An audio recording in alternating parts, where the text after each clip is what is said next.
Kadang-kadang kita suka kayak gini ya, bilang enak ya jadi dia gitu. Dengan semua pencapaiannya, misalnya enak ya jadi dia udah bisa sekolah sampai S3 misalnya. Enak ya jadi dia di usianya yang masih muda tapi udah bisa sampai profesor gitu ya.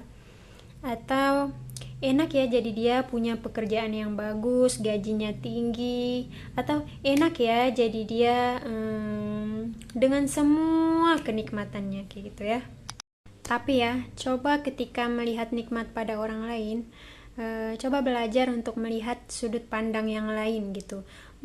Bukan untuk mencari alasan atau sebab supaya membandingkan bahwa dia nasibnya menyedihkan misalnya kayak gitu ya. Enggak kayak gitu. Tapi ketika kita lihat nikmat pada orang lain, coba tanya dalam diri kita, apa ya kesakitan yang dia jalani dalam hidupnya sampai dia bisa ada di titik itu gitu.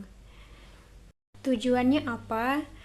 Agar tidak ada tumbuh iri di dalam hati kita, atau agar kita bersyukur atas hidup kita dan mensyukuri juga atas apa yang dia dapat gitu.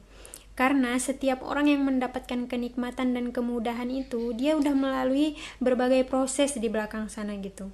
Contoh ya, ada satu guru saya ya, kehidupannya kayaknya wah idaman orang banget lah. Secara ekonomi dia punya, secara keluarga dia utuh gitu ya. Tapi ternyata apa? Ternyata Allah ambil hal-hal yang mahal dalam hidupnya. Contohnya, mengambil kedua orang tuanya sampai dia menjadi yatim piatu. Kemudian seperti merasa hidup sendiri.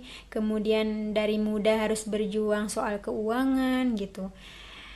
Sampailah dia di usia yang dia sampai di titik ini dengan semua kemudahannya dan semua kenikmatannya.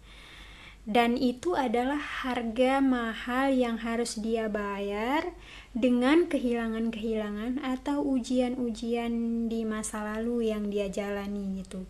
Jadi kalau belajar ya dari sini ke depan ketika melihat nikmat pada orang lain, bukan untuk membandingkan tapi untuk bertanya, kira-kira nikmat yang dia dapat itu apa ya ujian yang udah Allah kasih sampai dia dapatin hal yang se-powerful ini gitu.